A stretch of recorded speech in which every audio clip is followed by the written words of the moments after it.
நோய் இல்லாமல் உடலில் நோய் எதிர்ப்பு சக்தியுடன் வாழ வேண்டும் என்றால் மூலிகைகளின் பயன்பாடுகளை அறிந்து கொண்டு அவற்றை முறையாக பயன்படுத்த வேண்டும். ஆதலால் இன்றைக்கு டாக்டர் கௌதமன் அவர்கள் என்ன மூலிகைகளின் பயன்பாடுகளை நம்மிடையே பகிர்ந்து கொள்ள இருக்கிறார் என்பதை கவனிக்கலாம். நிகழ்ச்சியில் அடுத்த பகுதியாக வரவிருப்பது பல்லாண்டு வாழ்ந்திட. அன்பான கலைஞர் தொலைக்காட்சி நேயர்களுக்கு என்னுடைய இனிமையான காலை வணக்கங்கள். இன்றைக்கி நம்ம பார்க்கக்கூடிய தாவரத்துடைய பெயர் பெருமரம் அப்படின்னு சொல்லக்கூடிய ஒரு தாவரம். இதற்கு ஏன் பெருமரம் அப்படிங்கிற பெயர் வந்ததுன்னா, ஒன்று, இது உருவத்திலேயே மிகப்பெரிய உருவம் கொண்டு இருக்கக்கூடிய ஒரு மரம். பெரிய வியாதிகள், உதாரணத்துக்கு சொல்லணுன்னா தோல் நோய்களில் ஏற்படுகின்ற தொழுநோய் முதல் கொண்டு தீர்க்க முடியாமல் இருக்கக்கூடிய மிகப்பெரிய பிரச்சனைகளை தீர்க்கக்கூடிய ஒரு மிகப்பெரிய அருமருந்து இது. அப்படிங்கிறதுனால தான் இதற்கு பெருமரம் அப்படின்னு பேர். பொதுவாக இந்த பெருமரத்தை பொறுத்தவரையிலும் சித்த மருத்துவ நூல்களில், ஆயுர்வேத மருத்துவ நூல்களில் நிறைய இடங்களில் மிக கடினமான நோய்கள், உதாரணத்துக்கு சொல்லணுன்னா வாதஜ்வரம் சொல்லுவோம். இந்த வாதஜ்வரம் அப்படிங்கிறது ட்ரெடிஷ்னல் மெடிசனில் ஒரு சாதாரண ஒரு டேர்மாக இருந்தாலும் இதோட சிம்டம்ஸ் எல்லாம் பார்த்திங்கன்னா இரத்தத்தில் ஏற்படுகின்ற புற்றுநோயை ஒத்து இருப்பதை நம்ம பார்க்க முடியும். இந்த இரத்த புற்றுநோயை நீக்கக்கூடிய மிகப்பெரிய மூலிகைகளில் ஒன்று எதுன்னு பார்த்திங்கன்னா இந்த பெருமரம் தான். நேரடியாக இல்லைனாலும் மறைமுகமாக தீர்க்க முடியாத நோய்களை தீர்க்கக்கூடிய சக்தி இருக்கிறதுனால தான் இதற்கு பெருமரம்னு பேர். ஸோ இந்த வாத ஜுரம்னு சொல்லக்கூடிய இரத்த புற்றுநோய் ஏற்படும் போது இந்த பெருமரத்திலிருந்து எடுக்கக்கூடிய மரப்பட்டை 20 கிராம் அளவுக்கு, இந்த மரப்பட்டை 1 லிட்டர் அளவுக்கு தண்ணீர் சேர்த்து நன்றாக அதை கொதிக்க வைத்து 1/2 லிட்டராக குறைத்து வடிகட்டி எடுக்கக்கூடிய அந்த ஒரு கஷாயத்தை காலை ஒரு முறை உணவுக்கு முன்பு, இரவு ஒரு முறை உணவுக்கு முன்பு அப்படின்னு தொடர்ந்து சாப்பிடும்போது மிக வேகமாக அந்த இரத்த அளவில் இருக்கக்கூடிய வெள்ளை அணுக்களுடைய அளவில் ஒரு நல்ல மாற்றம் ஏற்படுவதை நம்ம பார்க்க முடியும். இது டைரெக்டாக நம்ம கொடுக்கக்கூடிய கேன்சர் ட்ரீட்மெண்ட்டுக்கு ஒரு ஆல்டர்னேட்டிவாக இருக்குமா அப்படின்னு கேட்டிங்கன்னா நம்ம சொல்ல முடியாது. ஆனால் என்னோடய பேஷண்ட்ஸ்லேயே நிறைய பேர் பார்த்திங்கன்னா இரத்த புற்றுநோய் இருப்பவர்கள் இந்த பெருமரத்துடைய மரக்கட்டை கஷாயத்தை தொடர்ந்து சாப்பிட்டுட்ருக்காங்க. அவங்களுடைய மெடிக்கல் ரீடிங், எப்போ அவங்களுடைய பிளட் ரீடிங் நீங்கள் பார்த்தீங்கனாலும் அப்நார்மலாக இருக்கும். ஆனால் அவர்களுக்கு இரத்த புற்றுநோயுடைய மற்ற குறிகள், உடல் எடை குறைவது, பலவீனமாக இருப்பது, தூக்கமின்மை இருப்பது, சதாசர்வ காலம் காய்ச்சல் இருப்பது, இந்த மாதிரி பிரச்சனைகள்லாம் பார்த்திங்கன்னா அந்த மாதிரி எதுவுமே கிடையாது. இரண்டாவது பார்த்திங்கன்னா, இன்றைக்கு நம்ம எல்லாருக்குமே சவாலாக இருக்கக்கூடிய ஒரு பிரச்சனை என்னன்னு கேட்டிங்கன்னா, உடலில் இருக்கக்கூடிய நல்லது கெட்டது செய்யக்கூடிய கொழுப்பு சத்துக்களுடைய ஒரு அளவு. இன்றைக்கு பாரம்பரிய மருத்துவத்தில் பார்த்திங்கன்னா அந்த கொழுப்பு சத்துக்களுடைய அளவுகளை கண்ட்ரோல் செய்வதற்கும், உணவில் கொண்டு வரக்கூடிய மாற்றங்களை பற்றியும், உடற்பயிற்சிகளில் கொண்டு வர மாற்றங்களை பற்றியும் ஆயுர்வேத சித்த மருத்துவத்தில் ரொம்ப விளக்கமாக சொல்லியிருக்காங்க. இருந்தாலும் கூட இதையெல்லாம் செய்யும்போது கூட இன்றைக்கு நிறைய பேருக்கு இந்த கொழுப்பு விகிதங்களில் நல்ல மாற்றம் ஏற்படுவதை நம்ம பார்க்க முடியறதில்லை. அதனால் பெரும்பாலான நேரங்களில் பார்த்திங்கன்னா அவர்களுக்கு அந்த ஸ்டேட்டின்ஸ்ன்னு சொல்லக்கூடிய கொழுப்புகளை குறைக்கக்கூடிய மாத்திரைகள் உட்கொள்ள வேண்டிய தேவை இருக்கிறது. ஆனால் அன்ஃபார்ச்சுனேட்லி பார்த்திங்கன்னா இந்த கொழுப்புகளை குறைப்பதற்காக நம்ம உட்கொள்ளக்கூடிய மாத்திரைகள் எல்லாமே இன்றைக்கு மிக கடுமையான பக்க விளைவுகளான சிறுநீரக செயல் குறைபாடு நோயின்னு சொல்லக்கூடிய கிட்னி ஃபெயிலியர் வரலும் ஏற்படுத்தக்கூடிய வாய்ப்பு இருக்குன்றதை எல்லாருமே ஒத்துக்கிறாங்க. ஈவன் மாடர்ன் மெடிசனில் இருக்க எக்ஸ்பர்ட்ஸ் கூட ஒத்துக்கிறாங்க. அப்போ எவ்வாறு உடலில் அதிகமாக இருக்கக்கூடிய தேவையற்ற கொழுப்பு சத்துக்களை குறைக்க முடியும் அப்படின்னு பார்க்கும்போது அதற்கு இந்த பெருமரம் ஒரு மிகச்சிறந்த மருந்தாக இருக்கிறது. 1 லிட்டர் தண்ணி, அதில் இந்த பெருமரத்திலிருந்து எடுக்கக்கூடிய அந்த சூரணம் ஒரு 20 கிராம், அதை நன்றாக போட்டு கொதிக்க வைத்து வடிகட்டி எடுக்கக்கூடிய அந்த ஒரு கஷாயம் 500 மில்லி, அதை காலை ஒரு 250 மில்லி, இரவு ஒரு 250 மில்லி, அல்லது 3 வேளை 150 மில்லி அப்படிங்கிற மாதிரி சாப்பிட ஆரம்பித்தாலே மிக வேகமாக அந்த இடத்தில் இருக்கக்கூடிய ஒரு 3 மாத காலத்திலேயே அந்த கொழுப்பு சத்துக்களுடைய விகிதம், குறிப்பாக ட்ரைக்ளிசரைடுன்னு சொல்லக்கூடிய அந்த ஒரு பர்டிகுலர் கொழுப்புடைய விகிதம் வேகமாக கட்டுக்குள் வருவதை நம்ம பார்க்க முடியும். இன்றைக்கு இதய சம்பந்தப்பட்ட பிரச்சனைகளுக்காக அறுவை சிகிச்சை செய்து கொள்பவர்களுடைய அளவு மிக மிக அதிகமாக இருக்கிறத நம்ம பார்க்குறோம். இதய பிரச்சனை ஏற்படும் போது உடனடியாக மாடர்ன் மெடிசனுக்கு செல்லும்போது ஆப்ரேஷன் அப்படிங்கிற ஒரு ஆப்ஷன் இல்லாமல் செய்வதற்கு இந்த பெருமரம் ஒரு மிகச்சிறந்த மருந்தாக இருக்கிறது. ஏன்னா இன்றைக்கு நிறைய இதய சம்பந்தப்பட்ட பாதிப்புகள் ஏற்படும்போது 100 பேருக்கு வருதுன்னா 100 பேருக்குமே ஆப்ரேஷன் செய்ய முடிவதே கிடையாது. சிலருக்கு சர்க்கரை நோயுடைய தாக்கம் இருக்கும், சிலருக்கு இரத்த சிவப்பணுக்களுடைய பிரச்சனை இருக்கும், சிலருக்கு பார்த்திங்கன்னா இதய அறுவை சிகிச்சை செய்ய முடியாத இடங்களில் அந்த அடைப்பு இருக்கும். அப்போ அதை எவ்வாறு நம்ம சரி செய்ய முடியும்னா, அதை சரி செய்யக்கூடிய சக்தி இந்த பெருமரத்திற்கு உண்டு. பெருமரத்திலிருந்து தயாரிக்கக்கூடிய கஷாயம் அதே போல் 1 லிட்டர் தண்ணி, 20 கிராம் மரப்பட்டையுடைய சூரணம், கொதிக்க வைத்து 500 மில்லியாக குறைத்து வடிகட்டி எடுக்கக்கூடிய அந்த ஒரு கஷாயம், காலை ஒரு முறை உணவுக்கு முன்பு, இரவு ஒரு முறை உணவுக்கு முன்பு அப்படிங்கிற மாதிரி ஒரு 3 மாதம் காலம் சாப்பிட்டு மீண்டும் நீங்கள் போய் ஒரு ஆஞ்சியோகிராம் எடுத்து பார்த்தீங்கனாலே அதில் இருக்கக்கூடிய மாற்றம் என்ன அப்படிங்கிறது ரொம்ப அழகாக தெரியும். அந்த அளவுக்கு இதயத்தில் ஏற்படுகின்ற அடைப்புகளை குறைப்பதற்கு இந்த பெருமரம் ஒரு மிகச்சிறந்த மருந்து. இன்றைக்கு வெரிகோஸ் வெயின்ஸ்ன்னு சொல்லக்கூடிய ஒரு பிரச்சனை, இரத்த குழாய்களில் ஏற்படுகின்ற அடைப்பு, அந்த அடைப்பினால் ஏற்படக்கூடிய மிக கடினமான கால்களில் ஏற்படுகின்ற நிறமாற்றம், அதே போல் கால்களில் ஏற்படுகின்ற கடுமையான மாற்றங்கள். சிலருக்கு பார்த்திங்கன்னா அந்த வெரிகோஸ் வெயின் மிக அதிகமாக ஆகும்போது கால் வீங்க ஆரம்பிக்கும். கால் வீங்க ஆரம்பிக்கும் போது சரியான ட்ரீட்மெண்ட் இல்லாமல் போகும்போது மிகப்பெரிய அளவில் கால்களில் அது காயங்களாக வெரிகோஸ் அல்சர்ஸாக மாறுறதை நம்ம பார்க்குறோம். இப்போ இதை சரி செய்யக்கூடிய சக்தி கூட பெருமரத்திற்கு உண்டு. இதே போல் கஷாயம் 1 லிட்டர் தண்ணி, 20 கிராம் சூரணம், கொதிக்க வைத்து 1/2 லிட்டராக குறைத்து வடிகட்டி எடுக்கப்பட்ட கஷாயம், காலை மதியம் இரவு 3 வேளை உணவுக்கு முன்புன்னு எடுத்துக்கொள்ளும்போது ஒரு 6 மாத காலம் சைலண்ட்டாக அந்த மருந்துகளை சாப்பிட்டு பார்த்துட்டு அதன் பிறகு போய் ஒரு டாப்லர் டெஸ்ட் எடுத்து பார்த்தாலே அந்த வெரிகோஸ் வெயின்ஸில் இருக்கக்கூடிய மாற்றம் என்ன அப்படிங்கிறத நம்ம பார்க்கலாம். பொதுவாக நம்ம மக்களுக்கு இருக்கக்கூடிய ஒரு பெரிய பிரச்சனை என்னென்னா, ஒரு மாடர்ன் மெடிசனில் ஒரு மருந்து கொடுக்கும்போது இதை ஆயுள் முழுவதும் சாப்பிட வேண்டும் அப்படின்னு சொல்லும்போது அவர்களுக்கு அதற்கு மேல் எந்த சந்தேகமும் வருவது கிடையாது. அவங்க கொடுக்குற மருந்தை சைலண்ட்டாக சாப்பிட்டுட்ருப்பாங்க. அதில் வர சைடு எஃபெக்ட்டுக்கு ஒரு மருந்து, வயிறு எரிச்சல் இல்லாமல் இருப்பதற்கு ஒரு மருந்துன்னு நிறைய மருந்துகளை சாப்பிட்றாங்க. ஆனால் ட்ரெடிஷ்னல் மெடிசனில் வந்து ஏதாவது ஒரு மருந்தை சாப்பிடும்போது நான் 10 நாள் சாப்பிட்டேன் எனக்கு குணம் கிடைக்கல, நான் 1 மாதம் சாப்பிட்டேன் எனக்கு குணம் கிடைக்கல அப்படிம்பாங்க. ஆனால் இந்த மருந்துகள் எல்லாமே மாடர்ன் மெடிசன் மாதிரி கம்ப்ளைண்ட்ஸை குறைக்க உதவி செய்யக்கூடிய மருந்துகள் கிடையாது. இவை எல்லாமே உடலில் இருக்கக்கூடிய உறுப்புகள், அந்த உறுப்புகள் சம்பந்தப்பட்ட காரணிகளை சரி செய்யக்கூடிய மருந்துகள். அப்போ அதை சாப்பிடும்போது அது உடலில் சென்று பலன் அளிப்பதற்கு குறைந்தது 3லிருந்து 6 மாத காலம் தேவை. அந்த ஒரு நேரத்தை கொடுக்கும்போது தான் அந்த நோய் குணமடைகிறத பார்க்க முடியும். அதே போல் தான் இந்த வெரிகோஸ் வெயின்ஸ் ஏற்படும் போது சும்மா 1 மாதம் 2 மாதம் இதை சாப்பிட்டா பிரயோஜனமாகவே இருக்காது. ஆனால் ஒரு 6 மாதம் கரெக்டாக அந்த இன்ஸ்ட்ரக்ஷன் படி நீங்கள் ஃபாலோ பண்ணி சாப்பிடும்போது அந்த வெரிகோஸ் வெயின் பிரச்சனை கரையிறத நீங்கள் ஒரு டாப்லர் ஸ்கேன் செய்தே பரிசோதனை செய்தே உறுதி செய்து கொள்ளலாம். அந்த அளவுக்கு நல்ல பலன் கிடைக்கிறத பார்க்கலாம். எனவே நேயர்களே, இந்த பெருமரத்தை பொறுத்தவரையிலும் உடலில் இருக்கக்கூடிய தீர்க்க முடியாத பிரச்சனை, இரத்தம் சம்பந்தப்பட்ட புற்றுநோய் பிரச்சனை, இதயத்தில் ஏற்படக்கூடிய அடைப்புகள் சம்பந்தப்பட்ட பிரச்சனை, அதைவிட முக்கியம் வெரிகோஸ் வெயின் சம்பந்தப்பட்ட பிரச்சனை, இது எல்லாத்தையும் நீக்குவதற்கு மிகச்சிறந்த அருமருந்து. தகுந்த மருத்துவ ஆலோசனையின் பேரில் சரியான முறைப்படி இதை உபயோகப்படுத்தி வந்தோமேயானால் நம்மாலும் பல்லாண்டு காலம் ஆரோக்கியமாக வாழ்ந்திட முடியும். தற்போது சமூகத்தில் பலவிதமான பிரச்சனைகள் நிலவுகின்றன. அவற்றை நாம் எப்படி எதிர்கொள்ள வேண்டும், நம்முடைய பங்களிப்பு அதில் என்னவாக இருக்க வேண்டும் என்பதை பற்றி நம்மிடையே பேச வந்திருக்கிறார் எழுத்தாளர் மனுஷபுத்திரன் அவர்கள். நிகழ்ச்சியில் அடுத்த பகுதியாக வரவிருப்பது தீதும் நன்றும்.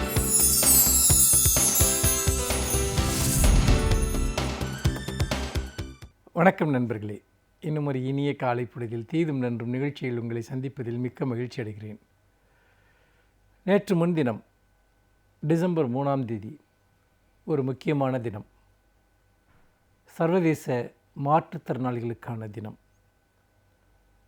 பொதுவாக ஐக்கிய நாடுகள் சபையால் அறிவிக்கப்படுகிற பல உலக தினங்கள் என்பது சமூகத்தில் விளிம்பு நிலையில் வாழக்கூடிய அல்லது நீதி மறுக்கப்பட்ட அல்லது இயற்கை சமநிலை மறுக்கப்பட்ட பலருக்கும் நீதியை பற்றிய விழிப்புணர்ச்சி ஏற்படுத்துவதற்காக இத்தகைய தினங்கள் கொண்டாடப்படுகின்றன. எப்படி குழந்தைகள் தினம் கொண்டாடப்படுகிறதோ, எப்படி பல்வேறு விதம் தொழிலாளர் தினம் கொண்டாடப்படுகிறதோ, அதே போன்ற ஒரு தினம்தான் இந்த சர்வதேச மாற்றுத்திறனாளிகளுக்கான தினம் என்பது. இந்த தினம் என்பதை ஐக்கிய நாடுகள் சபை அறிவிக்க வேண்டிய, கொண்டாட வேண்டிய அவசியம் என்ன இருக்கிறது என்பதை நாம் சிந்திக்க வேண்டும். ஏனென்றால் இது உண்மையிலேயே மாற்றுத்திறனாளிகளாக இருப்பவர்களுக்கு பரிவு காட்டுவதோடு தொடர்புடைய ஒரு விஷயம் மட்டுமல்ல. மாறாக மாற்றுத்திறனாளிகளுடைய அடிப்படை உரிமைகள், அவர்களுடைய சமநீதி, இது பாதுகாக்கப்பட வேண்டும் என்பதுதான் ஐக்கிய நாடுகள் சபையினுடைய ஒரு குறிக்கோள்.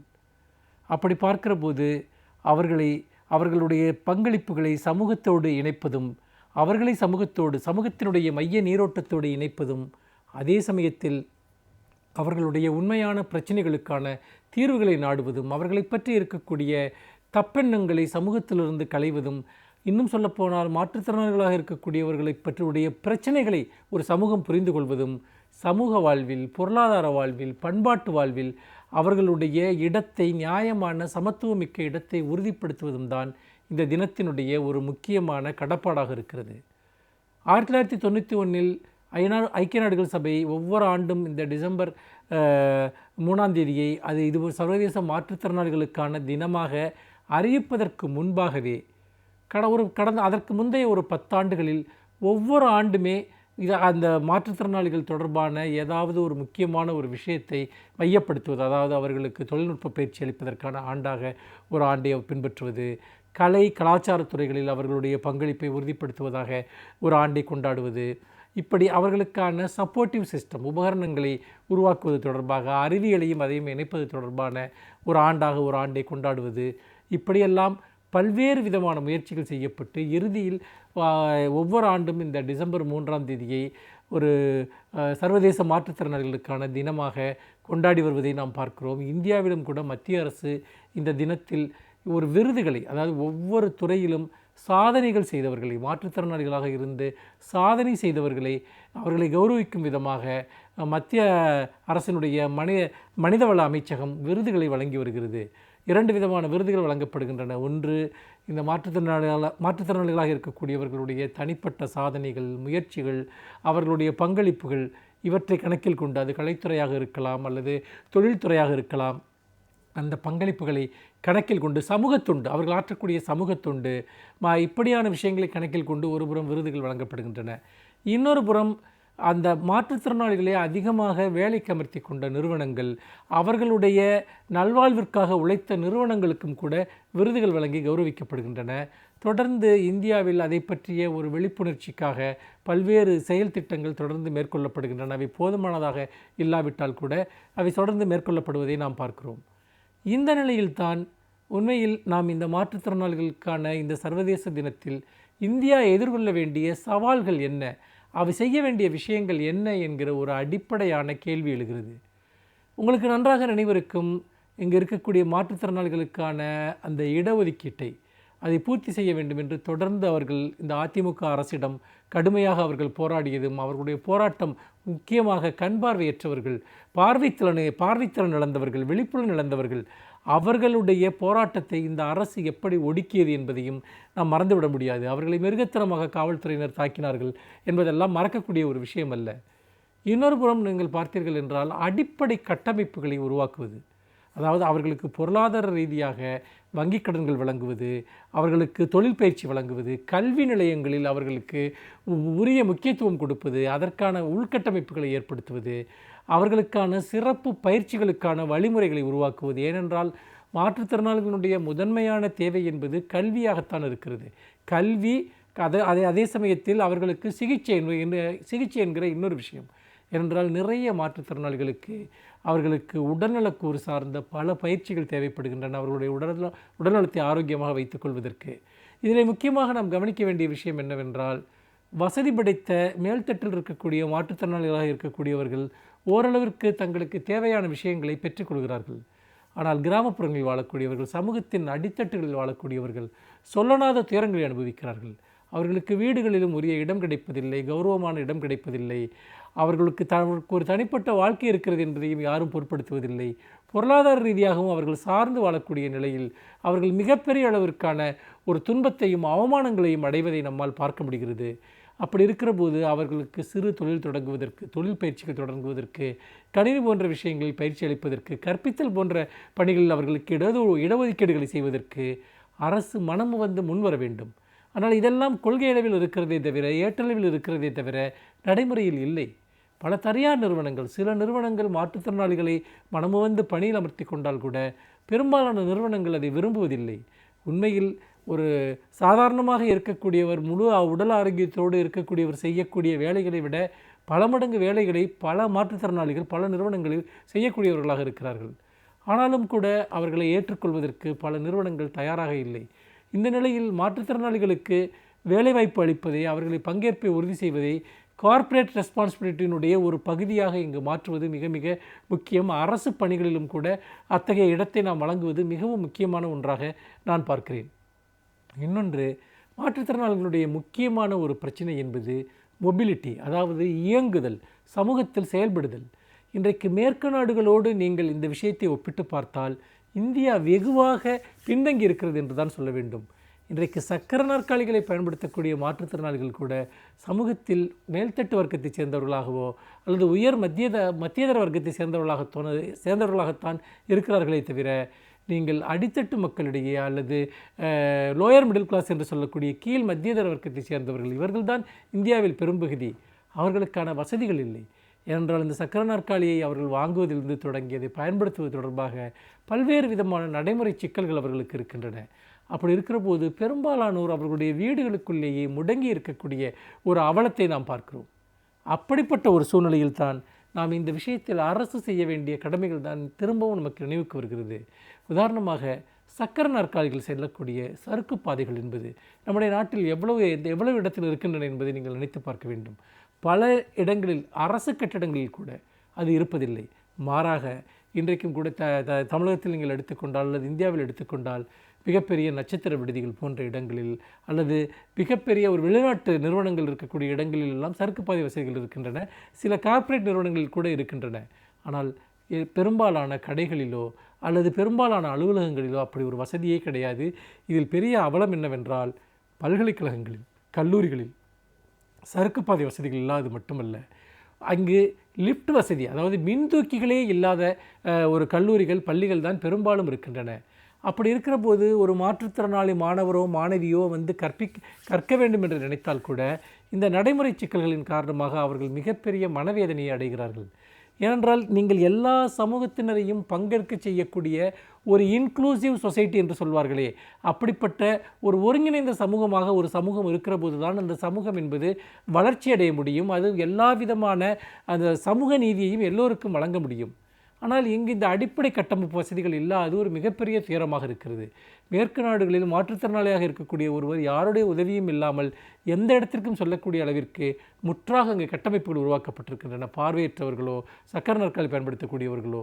ஆனால் இங்கு விபத்துகளில் தங்களுடைய உறுப்புகளை இழப்பவர்கள், முதியவர்கள், இயற்கையாக உடல் குறைபாடோடு பிறக்கக்கூடியவர்கள், யாருக்குமே எந்த விதமான வசதிகளும் வாய்ப்புகளும் இல்லாத நிலையில் இந்த மாற்றுத்திறனாளிகள் தினத்தில் அவர்களுக்கான மனித உரிமைகளை மீட்டுக் கொடுப்பது தான் அவர் முதல் கடமை என்று சொல்லி மீண்டும் இன்னும் ஒரு புதிய சிந்தனையோடு உங்களை சந்திக்கிறேன்.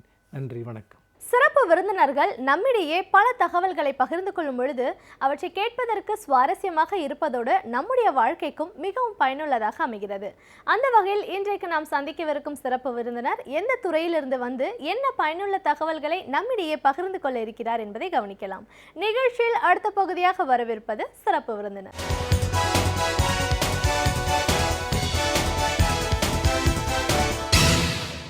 வணக்கம் நேயர்களே, விடியலேவா நிகழ்ச்சியின் சிறப்பு விருந்தினருக்கான நேரம் இது. இன்றைய சிறப்பு விருந்தினர் திரு எழுச்சி இளங்கோ. மாற்றுத்திறனாளிகள் இன்னைக்கு எத்தனையோ பேர் பல நிலைகளில் சாதனை படைச்சிருக்காங்க. அவங்க தாண்டி வந்த பாதைகளில் எத்தனையோ சவால்கள், சிக்கல்கள் இருந்தாலும் இன்னைக்கு பல நிலைகளில் உயர்ந்திருக்கிறத நம்ம பார்க்குறோம். இந்த பர்டிகுலராக இப்படிப்பட்ட ஒரு நாளை நம்ம ஏன் அனுசரிக்க வேண்டிய அவசியத்தில் இருக்கோம்? அதற்கான காரணம் என்ன? இதனோட வரலாறு என்ன? இவர் தாண்டி வந்த பாதையில் இவர் பார்த்த பல விஷயங்களை இன்னைக்கு நம்ம அவர்கிட்ட கேட்டு தெரிஞ்சுக்கலாம். வணக்கம் சார். வணக்கம், மகிழ்ச்சி. இன்னைக்கு வந்து ஒரு ஃபிசிக்கலி சேலஞ்ச் ஒரு பர்சன் இன்னைக்கு வந்து ஒரு லைஃப்பில் எவ்வளவோ சாதனைகளை படைக்க முடியும் அப்படிங்கிறதுக்கு ஒரு உதாரணமாக நீங்கள் இருக்கீங்க. ஒருத்தர் ஒவ்வொரு துறையிலையும் தன்னோட லெவலில் உச்சத்தை அடைய முடியுமான்னு நினச்சிட்டு இருக்கக்கூடிய ஒரு சூழலில் நீங்கள் ஒரு பன்முக கலைஞராக இருக்கீங்க. பல விஷயங்களையும் உங்களுக்குள்ளே உள்ளடக்கிக்கிட்டு இன்னைக்கு வரைக்கும் ரொம்ப சுவாரஸ்யமாக உங்கள் பாதையில் போயிட்டுருக்கீங்க. அப்படின்னும் போது இன்னைக்கு இந்த தினம் ஏன் அனுசரிக்கப்படுது? இதோட காரணம் என்ன? உண்மையிலேயே என்ன மாதிரியான ஒரு சவால்கள் எல்லாம் தாண்டி இந்த சக்சஸை சந்திக்கிறதுக்கான ஒரு வாய்ப்பு இருக்கு? அதையும் தாண்டி உங்களுடைய அனுபவங்கள் சார்ந்த பல விஷயங்களை எங்க நேர்களோட இன்னைக்கு நீங்க முழுமையா பகிர்ந்துக்கணும் சார். முதல் கேள்வி வந்து உலக மாற்றுத்திறனாளிகள் தினம். இந்த தினம் எப்படி ஏற்பட்டுச்சு? இதோட முக்கியத்துவம் என்ன? அதுல இருந்து பேச ஆரம்பிக்கலாம். ஐக்கிய நாடுகள் அமைப்பு தான் முதலில் இந்த அறிவிப்பை வெளியிட்டார்கள். பொதுவாக உடல் சவால் கொண்டவர்களை, அதாவது உடலில் குறைபாடு, நான் வேண்டுமென்றே இந்த வார்த்தையை பயன்படுத்துகிறேன், இருக்கக்கூடிய மனிதர்களை சவால் என்ற பதத்தை உள்ளடக்கி அழைக்க வேண்டும் என்ற அறிவிப்பை அவர்கள் செய்தார்கள். அதாவது இங்கிலீஷில் சேலஞ்ச்ட் என்று சொல்வோம். அந்த என்ன சேலஞ்ச் என்பதற்கேற்ப, உதாரணமாக பார்வை சவால் என்றால் விஷுவலி சேலஞ்ச்ட், கேட்பதில் குறைபாடு என்றால் ஆடிட்டரிலி சேலஞ்ச்ட், நடப்பதில் அது போன்றதுன்னா ஆர்த்தோபெடிக்கலி சேலஞ்ச்ட் அல்லது மென்டலி சேலஞ்ச்ட். இப்படிப்பட்ட வார்த்தைகளை பயன்படுத்த வேண்டும் என்ற அறிவிப்புடன் அவர்கள் தொடங்கினார்கள். அதனுடைய நீட்சியாகத்தான் உலக மாற்றுத்திறனாளிகள் நாள் என்று ஒவ்வொரு ஆண்டும் டிசம்பர் 3ஆம் நாள் அனுசரிக்க வேண்டும், ஒவ்வொரு நாட்டிலும் இது பின்பற்றப்பட வேண்டும் என்ற அறிவிப்பை வெளியிட்டார்கள். அதன்படி இந்த சவால் கொண்ட மனிதர்கள் தன்னம்பிக்கையோடு வாழ்க்கையில் வெற்றி பெற வேண்டும், அவர்களுக்கான வாய்ப்புகளையும் வசதிகளையும் பொதுமக்களும், பொதுவாக சமுதாயமும், அரசும், அவர்களோடு இணைந்திருக்கக்கூடிய அவர்களுடைய குடும்ப நண்பர்களும் கூட அந்த சூழலை ஏற்படுத்த வேண்டும் என்ற அடிப்படையில் தான் இந்த ஏற்பாடு இருந்திருக்க வேண்டும். இதுதான் அது அவர்களுடைய அந்த ரேஷ்னல் என்று சொல்வோமே, அதனுடைய பின்புலம் என்றால் அப்படித்தான் இருந்திருக்க வேண்டும். எனவே அந்த சவால் என்ற வார்த்தை தான் அற்புதமான வார்த்தை. ஸ்ரீவித்யா, இன்னொன்று நான் இங்கே சொல்ல வேண்டும்.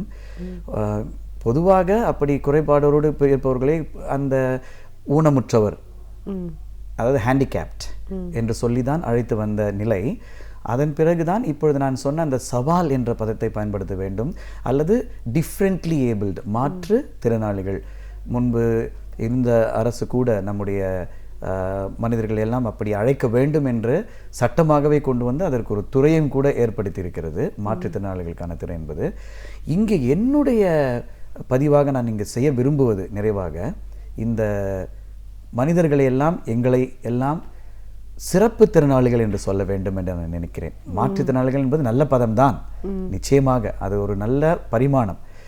அதிலிருந்து நாம் பரிணமிக்கும் விதமாக சிறப்பு திறனாளிகள், அதாவது ஸ்பெஷலி ஏபிள்ட், எத்தனையோ சவால்கள், உடல் சவால்கள் இருந்த பொழுதும் கூட அதையும் மீறி சாதித்திருக்கிறார்கள் அல்லது சாதிக்க வேண்டும் என்ற அதை வலியுறுத்துவதற்காகத்தான் நான் சொன்னேன் சிறப்பு திறனாளிகள் என்று சொல்ல வேண்டும், ஸ்பெஷலி ஏபிள்ட் என்று.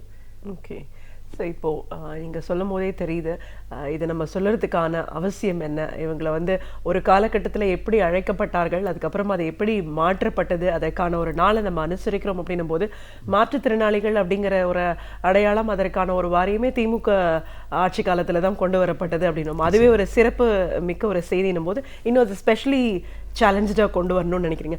உண்மையிலேயே ஒரு குறுக்கீடு ஸ்ரீவித்யா, திமுக அரசு இருந்த பொழுது இந்த தொலைக்காட்சியில், கலைஞர் தொலைக்காட்சியில் தான் சுபவியர்கள் பேசிய அந்த பேச்சினுடைய வெளிப்பாடு, அதாவது ஒன்றை சொல் நன்றே சொல்ல, அந்த பேச்சினுடைய வெளிப்பாடு தான் உடனே முதல்வர் அழைத்து அதற்கான ஆவணம் செய்து அந்த துறையை ஏற்படுத்தி சில நாட்களுக்குள்ளேயே அது சட்டமாக, துறையாக பரிமளித்து விட்டது. கண்டிப்பா. இப்போ அந்த ஒரு குறைபாடு அப்படின்னு நம்ம சொல்ற ஒரு நிலையை தாண்டி இன்னைக்கு இதை ஒரு ஸ்பெஷலி சேலஞ்சு நம்ம சொல்லக்கூடிய இந்த ஒரு நேரத்துல உண்மையிலேயே இந்த மாதிரியான ஒரு குறைபாடு இருக்கிறவங்க இன்னைக்கு நிறைய பேர் நிறைய சாதனைகள் புரிஞ்சிருக்காங்க.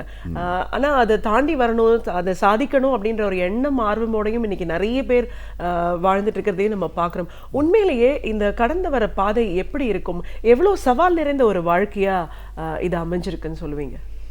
Physically challenged people. நம்முடைய வள்ளுவ பேராசன் சொல்வார், பொறியின்மை யாவர்க்கும் பழி என்று அறிவறிந்து ஆழ்வினை இன்மை பழி என்பார்.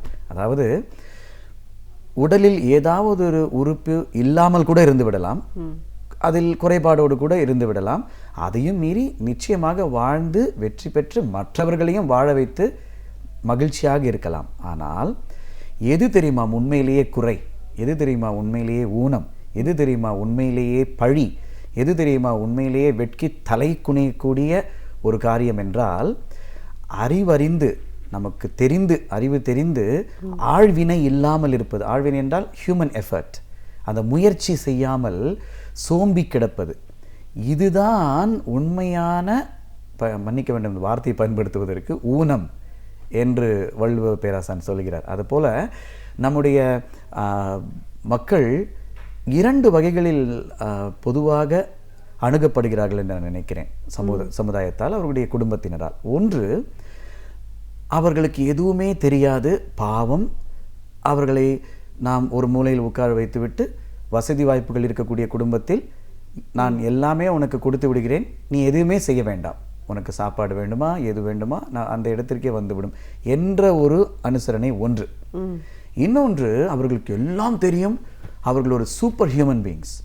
அவர்களுக்கு ஒரு பொறி இல்லை என்றால் மற்ற பொறிகள் எல்லாம் அப்படியே பரிமளிக்கும் காரணத்தினால் நிச்சயமாக அவர்கள் ஒரு அறிவு திறனில் மற்ற திறன்களில் மிக மிக அசாதாரணமானவர்கள் என்ற ஒரு அனுசரணை. இந்த இரண்டுமே சரியில்லை என்று நான் நினைக்கிறேன். அவர்கள் எல்லோரையும் போலவே நடத்தப்பட வேண்டும். அதாவது இப்போ ஸ்ரீவித்யா இருக்கிறார்கள் என்றால் ஸ்ரீவித்யா என்ற தோழியை நான் முதலில் பார்க்கிறேன், பேசுகிறேன், அவர்களுடைய அந்த பழகக்கூடிய விதத்திற்கு தகுந்தாற்போல் எங்களுடைய நட்பு வளரலாம், அப்படியே இருக்கலாம், அல்லது பின்னால் கூட செல்லலாம், மறந்து போகலாம். அப்படித்தானே?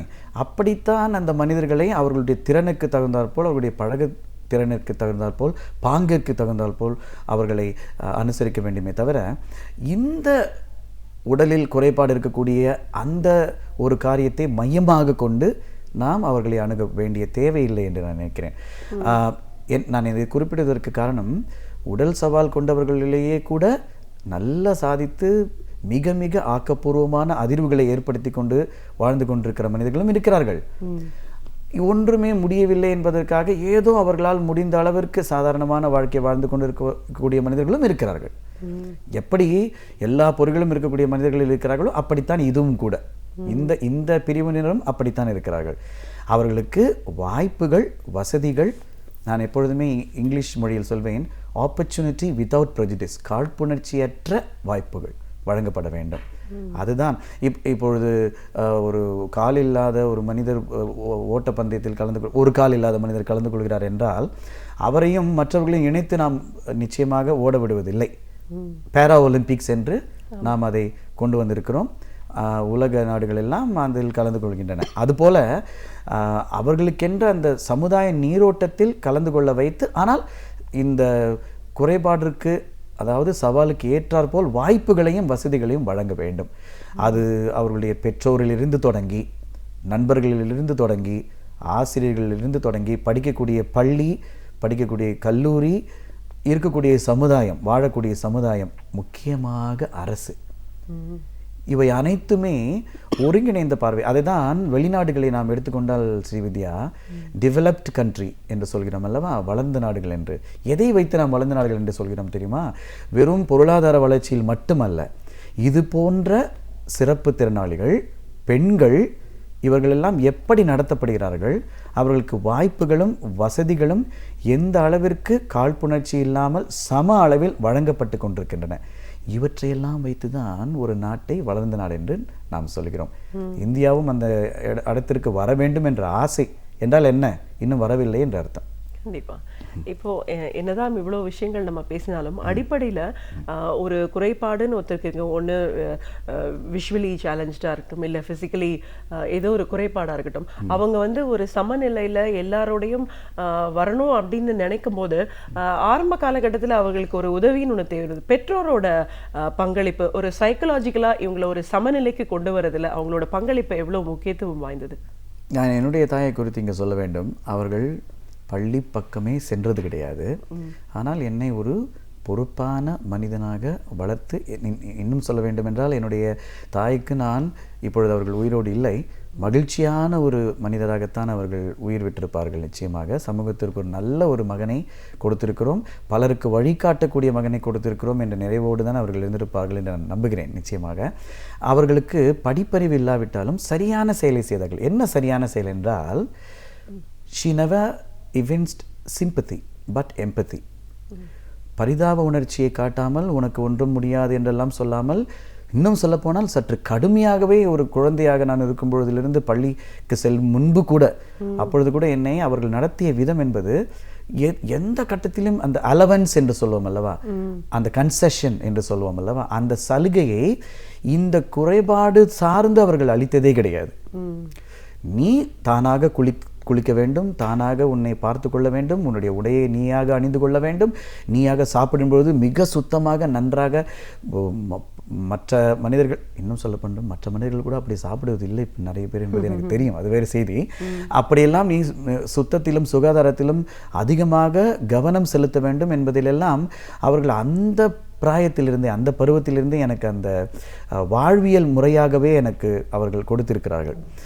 அது போன்ற பேரண்டிங் தேவைப்படுகிறது.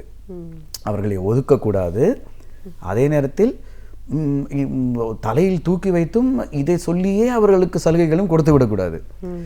அவர்களை திட்டுவதற்கு கூட நாம் தயங்கக்கூடாது. குழந்தைகளாக இருக்கும் பொழுது எந்த அடிப்படையில் அவர்கள் செய்யும் செயலும் அடிப்படையில் இருக்க வேண்டும். அது நன்றாக படிக்கவில்லை என்றால் கூப்பிட்டு கண்டிக்கலாம்.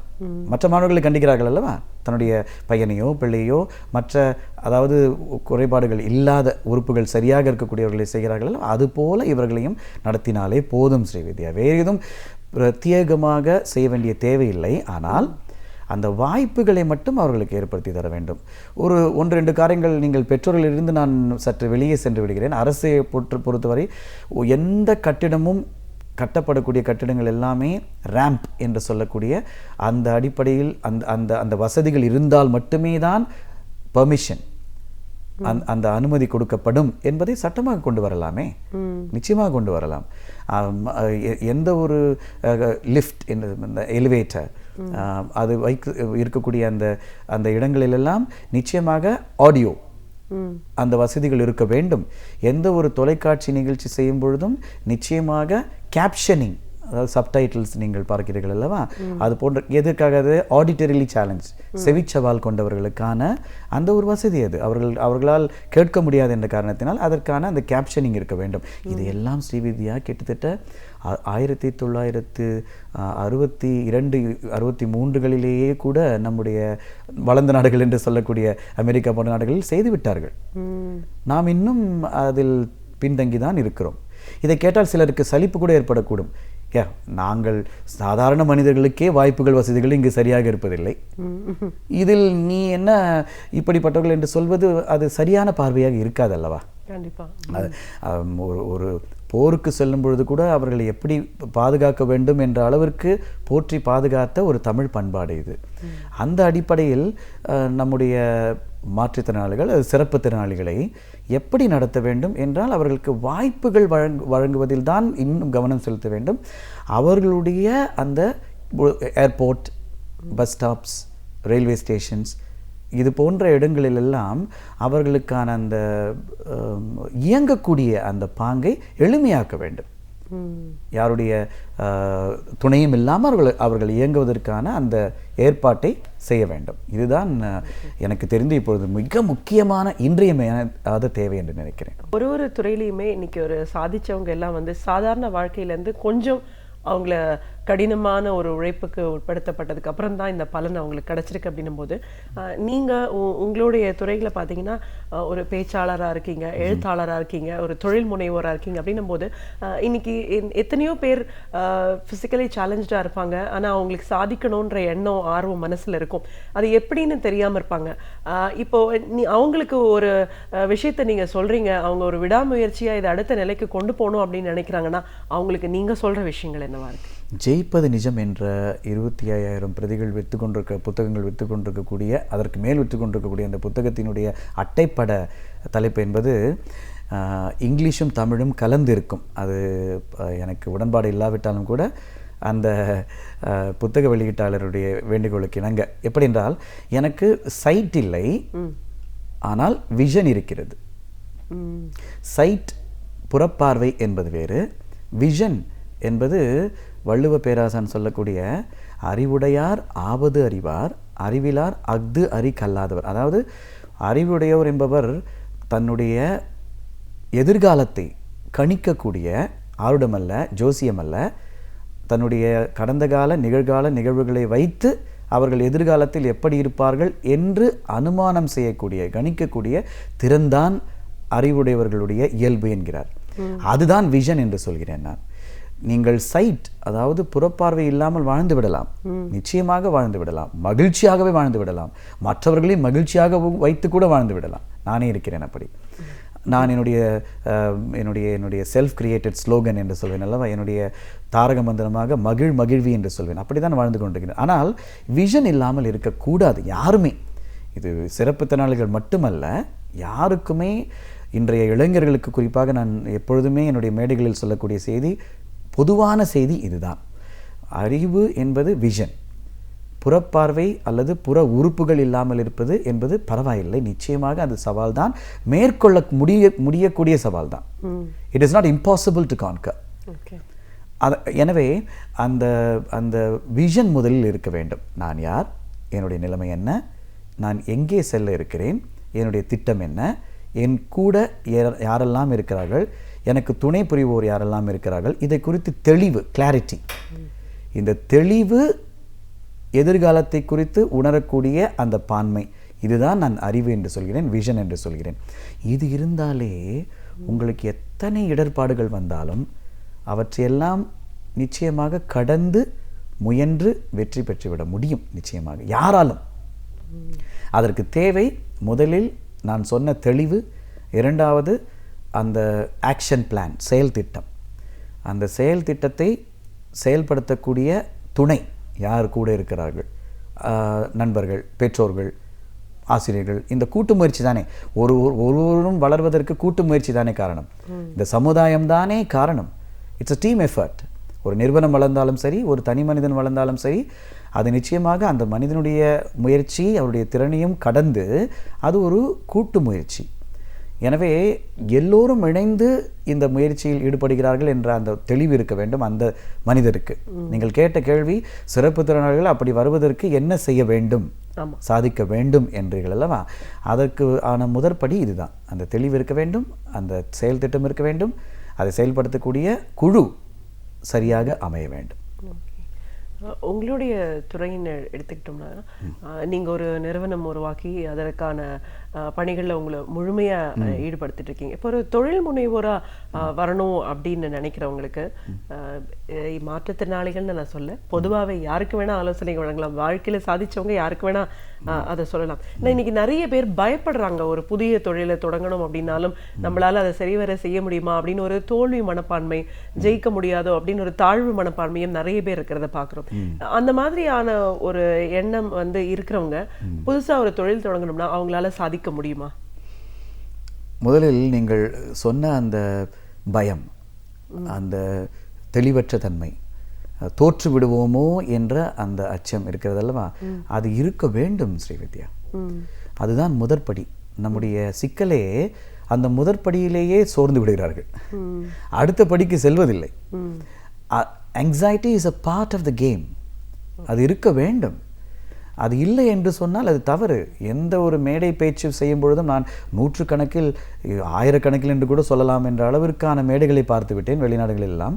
இன்னும் நான் மேடைகளுக்கு சொல்லும் பொழுது, என்னுடைய பேச்சை தொடங்கும் போது, என்னுடைய பாடலை தொடங்கும் பொழுது, எனக்குள் இருக்கக்கூடிய அந்த வயிற்றில் இருக்கக்கூடிய அந்த சிக்கல் நிச்சயமாக இருக்கத்தான் செய்கிறது. அது இருக்க வேண்டும். It's a healthy stress, it's a healthy fear. ஆரோக்கியமான ஒரு அச்சம், அது ஆரோக்கியமான ஒரு அழுத்தம். அந்த அழுத்தம்தான் இன்னொரு நிலைக்கு எடுத்து செல்லும். அந்த அழுத்தம் இருக்க வேண்டும். அடுத்ததற்கு அந்த அழுத்தம் இருக்கிறது என்பதை உணர்ந்து கொண்டு, கான்ஷியஸ்னஸ், எனக்கு அந்த அழுத்தம் இருக்கிறது, என்ன செய்ய வேண்டும் என்பதற்கான அடுத்தபடி எடுத்து வைக்க வேண்டும். வாட் நெக்ஸ்ட் என்பது.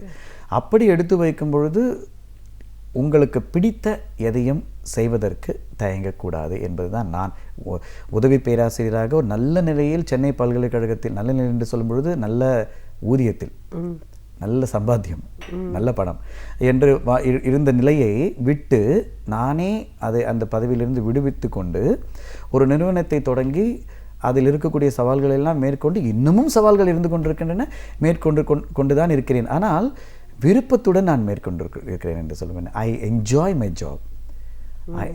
I really relish my job. ஒரு நல்ல சாப்பாடு கொடுத்தா நீங்கள் எப்படி சாப்பிடுவீங்க? ஒரு நல்ல ஐஸ்கிரீம் மாதிரி ஒரு சாப்பாடு, எனக்கு ஐஸ்கிரீம் பிடிக்கும், அதனால சொல்கிறேன்.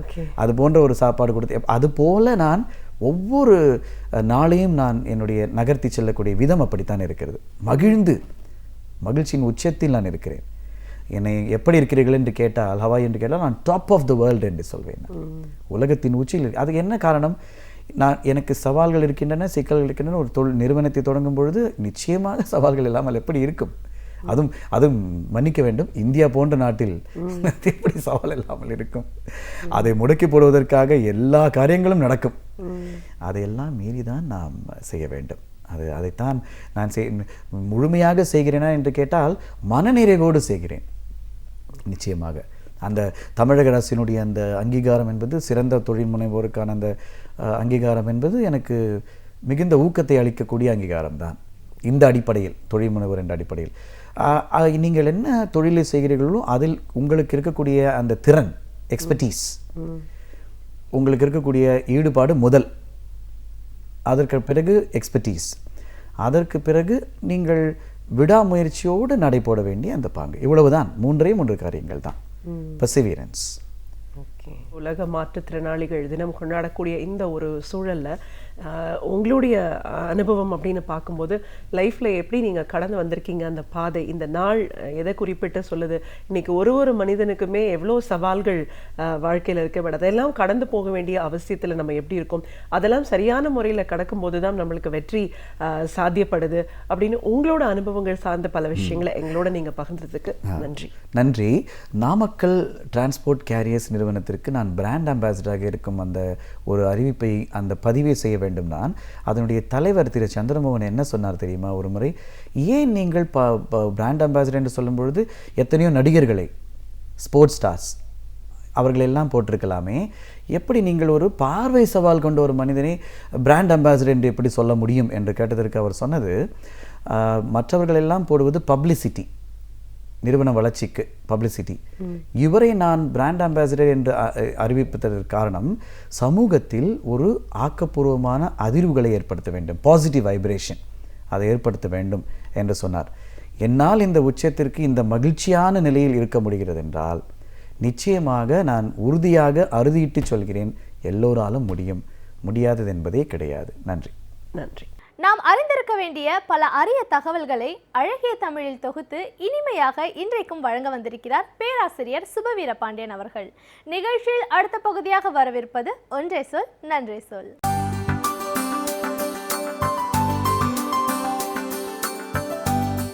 அனைவருக்கும் என் அன்பு வணக்கம். பொதுவாக ஆன்மீக நம்பிக்கை உள்ளவர்கள் இராமாயண மகாபாரதத்தை படியுங்கள் என்றுதான் சொல்வார்கள். இராமாயணத்திலும் மகாபாரதத்திலும் மிக மிக ஆழமாக வைதீக சிந்தனைகள், அந்த இந்து மதத்தினுடைய மரபுகள் இவை யாவும் சொல்லப்பட்டிருக்கின்றன. இராமாயணம் படித்தால், மகாபாரதம் படித்தால் கடவுள் நம்பிக்கை வந்து சேரும் என்கிற நம்பிக்கையும் பொதுவாக பலரிடம் இருக்கிறது. ஆனால் இராமாயணத்திலேயே மிக கடுமையான கடவுள் மறுப்பும் நாத்திகமும் பேசுகிற பாத்திரங்களும் இடம்பெற்றிருக்கிறார்கள் என்பது ஒரு செய்தி. வான்மீகி இராமாயணத்தில் அந்த பாத்திரம் மிக தெளிவாக எடுத்து சொல்லப்படுகிறது. அந்த பாத்திரத்துக்கான தனி மதிப்பு வான்மீகி இராமாயணத்திலே கொடுக்கப்பட்டிருக்கிறது. அந்த பாத்திரத்தினுடைய பெயர் ஜாபாலி என்பது. தசரத மன்னனினுடைய அமைச்சரவையிலே ஓர் அமைச்சராக இருந்தவர்தான் ஜாபாலி. ஜாபாலியினுடைய ஒரு கூற்று, அதுவும் ராமனுக்கு முன்னாலேயே அவர் பேசுகிற அந்த பேச்சு, வான்மீகி இராமாயணத்தில் மிக எடுப்பாக படிக்கிறவர்களுக்கு படக்கூடிய ஒன்றாக இருக்கிறது. ராமன் தந்தையினுடைய கட்டளையை ஏற்று காட்டுக்கு போய் விடுகிறார். அப்போது பரதனுக்கு முடிசூட்டப்பட வேண்டும் என்று கைகேயி கேட்டுக்கொண்டதற்கு இணங்க அந்த ஏற்பாடுகள் நடைபெறுகின்றன. ஆனால் பரதன் அதனை அடியோடு மறுத்து விடுகிறார். முடியாது, நான் காட்டுக்கு போய் அண்ணன் ராமனை அழைத்து வந்து முடிசூட செய்வேனே தவிர நான் அப்படி முடிசூடி கொள்ள மாட்டேன் என்று சொல்லி ராமன் இருக்கிற காட்டை நோக்கி பரதன் புறப்படுகிறான். பரதன் புறப்படுகிற போது அமைச்சர்கள் கூட செல்கிறார்கள், படை பரிவாரங்கள் எல்லாம் செல்கின்றன. அதனாலே தான் அங்கே இருக்கிற குகன் கூட பரதன் படையெடுத்து வந்திருக்கிறானோ என்று முதலில் கருதுகிறான். ஆனால் அண்ணனை பார்த்ததற்கு பிறகு பரதன் தன்னுடைய கோரிக்கையை முன்வைக்கிறான். ஒரு நாளும் நீங்கள் இப்படி காட்டில் இருக்கக்கூடாது, நீங்கள் தான் வந்து முடிசூடி கொள்ள வேண்டும் என்கிறான். அதற்கு ராமன், என்றைக்கு நான் தந்தையின் கட்டளையை ஏற்று வந்தேனோ அன்றைக்கு அந்த கட்டளையை ஒரு நாளும் இனிமேல் நான் மீற மாட்டேன். தாய் கேட்ட வரம், தந்தை இட்ட ஆணை, என்னால் மீற முடியாது என்று ராமன் சொல்கிறார். தசரதன் இறந்து விட்டான். இருந்தாலும் கூட அவனுடைய ஆன்மா நம்மை பார்த்து கொண்டிருக்கிறது. எனவே அவருக்கு கொடுத்த உறுதிமொழிக்கு உண்மையாக நடந்து கொள்வதுதான் சரி என்று சொல்லுகிற போது பரதனுக்கு அருகிலே இருக்கிற அமைச்சர் ஜாபாலி பேசத் தொடங்குகிறார். வால்மீகி ராமாயணத்தினுடைய மொழிபெயர்ப்புகள் இருக்கின்றன. அந்த காட்சியிலே ஜாபாலி பேசுகிற அந்த ஒரு பேச்சை கவனித்து கேட்டால், அடடா, நம்மையெல்லாம் தாண்டி அன்றைக்கே இத்தனை தெளிவாக ஒரு கடவுள் மறுப்பு கொள்கையை, சொர்க்கம் நரகம் போன்றவைகளையெல்லாம் மறுக்கிற ஒரு ஆணித்தரமான பேச்சை நம்மால் பார்க்க முடிகிறதே என்று தோன்றும். கம்பராமாயணத்திலே அப்படி ஒரு காட்சி இடம்பெற்றிருக்கிறது. ஜாபாலி சொல்கிறார், இப்படி ஆன்மா அங்கே இருந்து பார்த்து கொண்டிருக்கிறது, மோட்சத்தில் அவர் இருக்கிறார் என்று சொல்வதெல்லாம் ஒரு உண்மை இல்லை.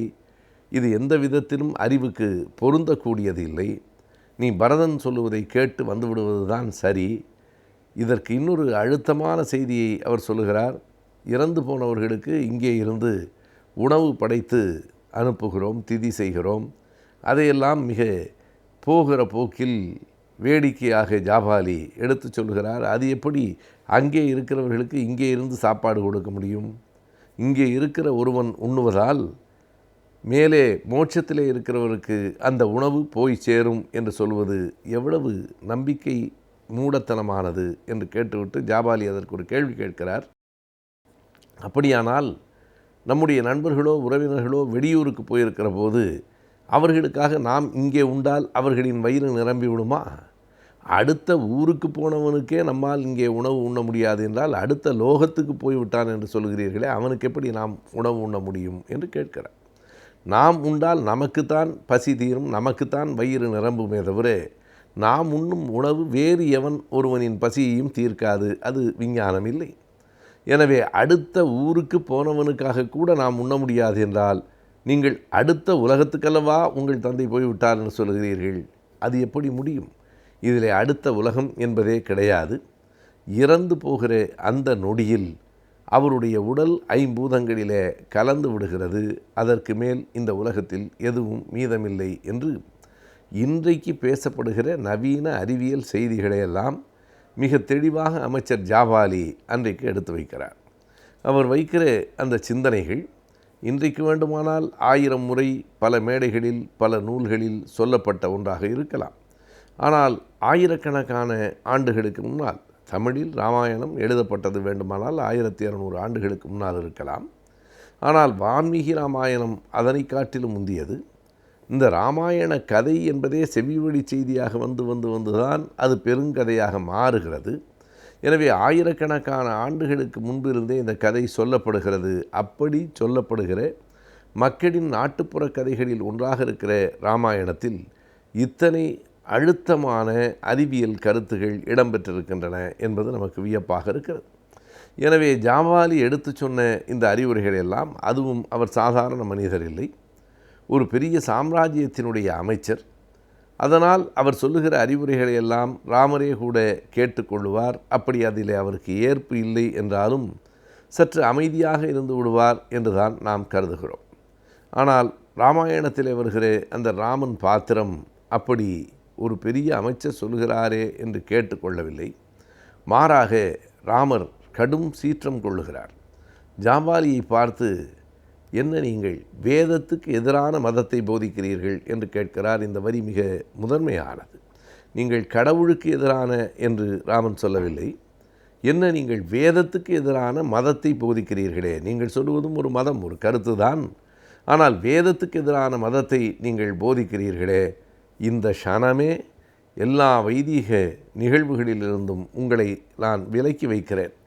திருடனை விலக்குவதைப் போல நாஸ்திகனையும் விலக்கிவிட வேண்டும் என்று ராமர் சொல்கிறார். இந்த வரிகள் அப்படியே வால்மீகி ராமாயணத்திலே இருக்கின்றன. எனவே திருடனை விலக்குவது போல நாஸ்திகனையும் விலக்கிவிட வேண்டும் என்று சொல்லுவது எந்த விதமான வாதத்துக்கும் இங்கே இடமில்லை என்று சொல்லுகிற ஒரு பிடிவாத போக்காக மட்டுமே இருக்கிறது. ஜாபாலி முன்வைத்த எந்த வாதத்திற்கும் மாற்று கருத்தினை ராமர் சொல்லவில்லை. ஆனால் அவர் மீது கோபம் கொண்டு, நீங்கள் வேதத்துக்கு மாறானதை சொல்லுகிறீர்கள், எனவே கடவுளை நிந்திப்பதை விட வேதத்தை நிந்திப்பது தான் நாத்திகம் என்பது இந்து மதத்தின் அழுத்தமான செய்தி. வேத நிந்திக நாஸ்திக வேத நிந்திக என்பது தான், யாரெல்லாம் வேதத்தை மறுக்கிறானோ அவனெல்லாம் நாஸ்திகன்.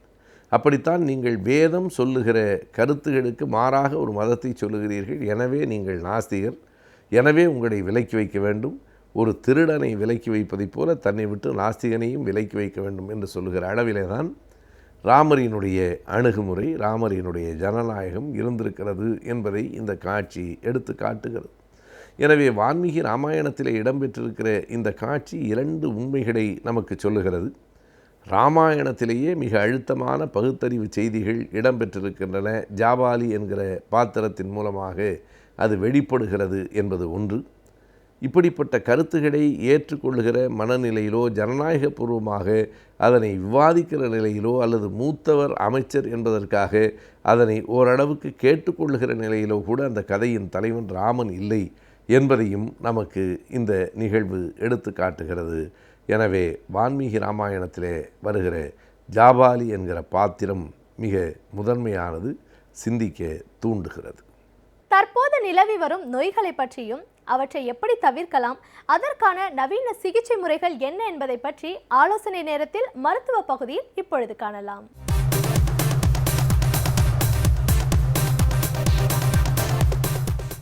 வணக்கம் நேயர்களே.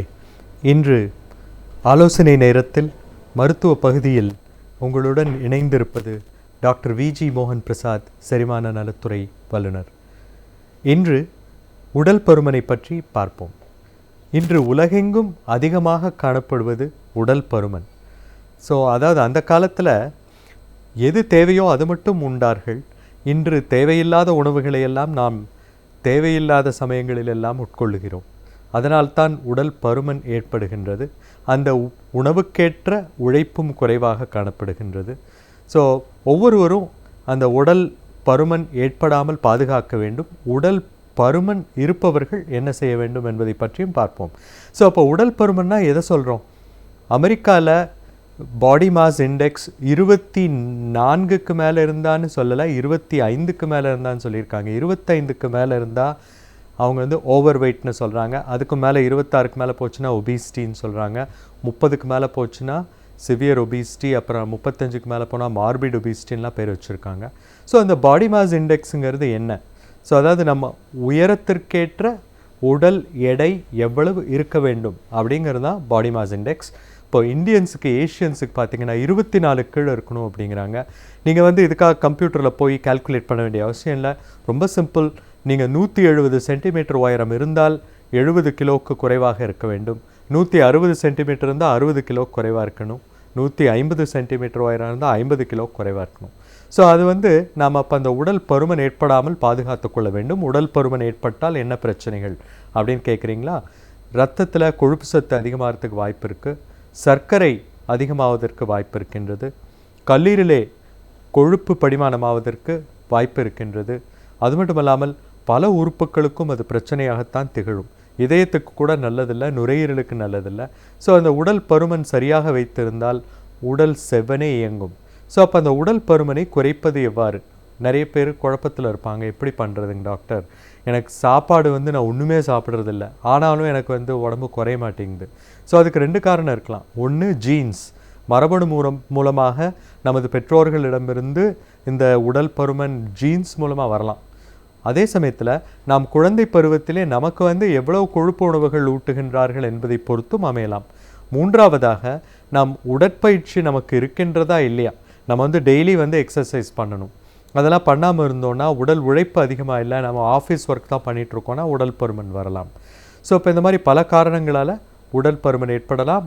உணவு அதிகமாக தேவையில்லாத உணவு உட்கொள்ளும் பொழுதும் ஏற்படலாம். இப்போ இந்த உடல் பருமனை தடுப்பதற்கு முதல்ல என்ன பண்ணணும்? டெய்லி எக்ஸசைஸ் பண்ணணும். 4 கிலோமீட்டர் வேகமாக நடக்கலாம், ஓடலாம், அல்லது இளைஞர்களாக இருந்தால் ஜாகிங், ரன்னிங் போகலாம். ஆனால் இன்றைக்கி ஆர்த்தோபீடிக் டாக்டர்ஸ், ஹார்ட் டாக்டர்ஸ் அதிகமாக ஜாகிங் உடம்புக்கு நல்லதில்லை அப்படிங்கிறாங்க. வேகமாக நடந்தால் போதும்.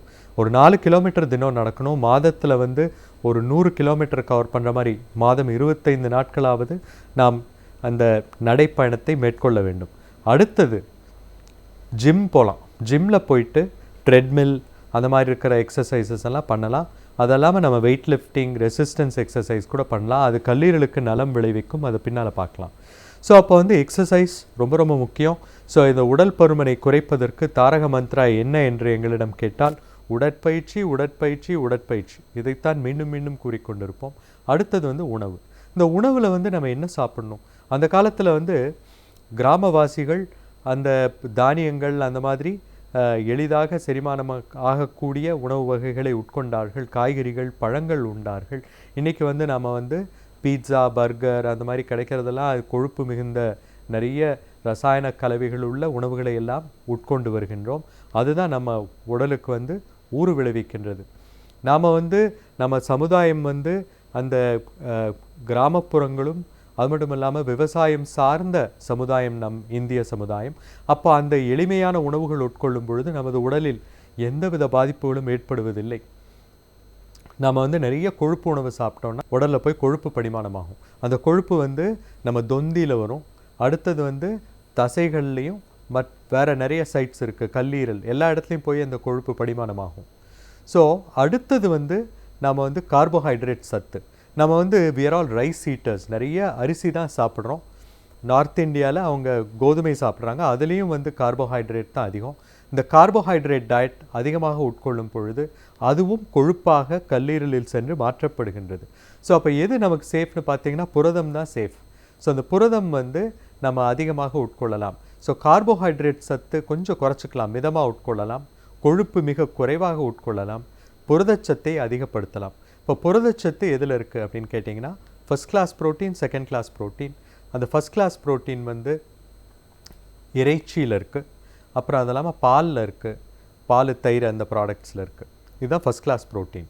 ஸோ அப்போது நம்ம வந்து அனிமல் சோர்ஸ்லேருந்து மிருகங்களிடமிருந்து தான் நாம் ஃபஸ்ட் கிளாஸ் ப்ரோட்டீனை பெற முடியும். அதனால தான் அந்த நம்ம பழைய நமது மூதாதையர்கள் நம்ம இந்த சைவர்களுக்கு, அதாவது அசைவம் சாப்பிடாத சைவ உணவு மட்டும் சாப்பிடுவர்களுக்கு அந்த பாலை கொடுத்தார்கள். பாலும் தயிரும் சேர்த்து கொள்ளுங்கள் என்று கூறினார்கள். அது மிக மிக அறிவு சார்ந்த ஒரு கருத்தாகும். ஸோ அடுத்தது பார்த்திங்கன்னா இந்த புரதம் எதில் இருக்குன்னா செகண்ட் கிளாஸ் ப்ரோட்டீன். இப்போது வந்து சோய் ப்ரோட்டீன், இந்த சோய்பீன்லேருந்து எடுக்கிற நியூட்ரி நக்கெட்ஸ், அந்த மாதிரி சோயபீன் நக்கெட்ஸ், அப்புறம் வந்து காளான்லேருந்து எடுக்கின்ற அந்த மஷ்ரூம்னு சொல்லுவேன், அதுலேருந்து வருகின்ற புரதச்சத்து, அப்புறம் அது இல்லாமல் தானியங்களில் வருது பூரா செகண்ட் கிளாஸ் ப்ரோட்டீன். ஸோ அப்போ வந்து நம்ம ஃபஸ்ட் கிளாஸ் ப்ரோட்டீனும் செகண்ட் கிளாஸ் ப்ரோட்டீன் சேர்த்து உட்கொள்ள வேண்டும். அடுத்தது வந்து பார்த்திங்கன்னா நம்ம இதில் எல்லாம் குறையிலையா, நாம் வந்து என்ன பண்ணலாம், எண்டோஸ்கோப் வழியாக பலூன் போட்டுக்கொள்ளலாம். ஸோ எண்டோஸ்கோப் வழியாக பலூன் போட்டோன்னா நாம் வந்து கிட்டத்தட்ட ஓராண்டு காலம் அந்த பலூனை உள்ளேயே வைத்துக்கொள்ளலாம். அந்த பலூன் உள்ளே இருக்கும் பொழுது அதிகமாக நாம் உணவு உட்கொள்ள முடியாது. ஸோ அப்போ வந்து படிப்படியாக அந்த எடை குறைந்துவிடும். மீண்டும் வாய் வழியாகவே அந்த பலூனை போடலாம், வாய் வழியாகவே எடுத்து விடலாம். அதுவும் நமக்கு சரியாக வரலையா, லாப்ரோஸ்கோப் முறையில் அந்த வயிற்றை வந்து சின்னது பண்ணிக்கலாம், பேரியாட்ரிக் சர்ஜரி என்று கூறுவோம். ஸோ இப்போ எதுவுமே வேண்டாமா, அழகான வழி இருக்கின்றது. க்ரீன் டீ கார்சினியா என்ற காம்பினேஷன் இருக்கின்றது. அந்த வறுக்கப்படாத தேயிலையிலிருந்து எடுக்கின்ற அந்த ஃபீனாலிக் காம்பவுண்ட்ஸ், அப்புறம் வந்து இந்த கார்சினியா கம்போஜியா என்ற பழத்திலிருந்து, அந்த கோடம்புளி என்று கூறுவார்கள், அந்த பழத்திலே இருந்து எடுக்கப்பட்ட அந்த எக்ஸ்ட்ராக்ட், அதில் வந்து ஹைட்ராக்சி சிட்ரிக் ஆசிட் இருக்குது. இது ரெண்டும் சேர்ந்ததுன்னா கிட்டத்தட்ட 1 கிராம் இந்த தேயிலையிலேருந்து எடுக்கிற green tea extract plus garcinia extract ரெண்டும் சேர்ந்து 1 கிராம் ஒரு வேளைக்கு உட்கொண்டால், 3 வேளைகள் 3 கிராம் உட்கொண்டால் கண்டிப்பாக 1.5 to 2 கிலோ உடல் பருமானம் குறைகின்றது. ஸோ இது வந்து இந்த VGM's green tea and garcinia combination உதவியாக இருக்குது. அதே சமயத்தில் க்ரீன் காஃபி என்று ஒன்று இருக்கின்றது. வறுக்கப்படாத காப்பி கொட்டையை அது வந்து டீப் ஃப்ரீஸ் பண்ணி, அந்த டீப் ஃப்ரீஸ்லேருந்து -20 கொண்டு போய் அதை வந்து உடச்சி அதுலேருந்து எக்ஸ்ட்ராக்ட் எடுக்கணும். அதில் வந்து குளோரோஜெனிக் ஆசிட் அப்படின்னு ஒரு கெமிக்கல் இருக்குது. அது வந்து மிக மிக உடலுக்கு உறுதுணையாக இருக்கும். அது எல்லாமே தேர் ஆல் ஆன்டி ஆக்சிடென்ட்ஸ், கேன்சர் வராமல் தடுக்கக்கூடிய பல ரசாயனங்கள். அந்த க்ரீன் காஃபி 3 முறை ஒரு நாளைக்கு உணவுக்கு முன்னாலே, அரை மணிக்கு முன்னாலே உட்கொள்ள வேண்டும். அந்த மாதிரி உட்கொள்ளும் பொழுது 1/2 கிலோ உடல் எடை குறைகின்றது. ஸோ அதனால் நம்ம 1 உடற்பயிற்சி, 2 எளிமையான உணவு, 3 இந்த க்ரீன் காஃபி க்ரீன் டீ, இதெல்லாம் சேர்த்து ஒன்றும் வேலை செய்யலையா, ஸ்டில் வெயிட்டை குறைக்க முடியலையா, எண்டோஸ்கோப் வழியாக நாங்கள் பலூன் போட்டு தந்துடுவோம், அது அப்புறம் 1 வருடத்தில் எடுத்துடலாம், 24 கிலோ குறையும். இது எதுவும் வேலையா இல்லைன்னா, எங்களால் முடியவே இல்லைன்னா லாப்ரோஸ்கோப் முறையில் வைத்தியே கட் பண்ணி சின்னது பண்ணிடலாம். We call it bariatric surgery. It's call gastric restriction. அதை பண்ணோன்னா கண்டிப்பாக நம்ம எடை குறைந்து விடும். எடை குறைந்து பாடி மாஸ் இண்டெக்ஸ் 24 கீழே இருக்கணும். நம்ம உடல் ஆரோக்கியமாக இருந்தால் பல நோய்களையும் நாம் தடுக்கலாம். மீண்டும் அடுத்த வாரம் வேறொரு கருத்தோடு உங்களை சந்திப்பதில் பெருமகிழ்ச்சி அடைகின்றேன். வணக்கம் நேயர்களே, வணக்கம்.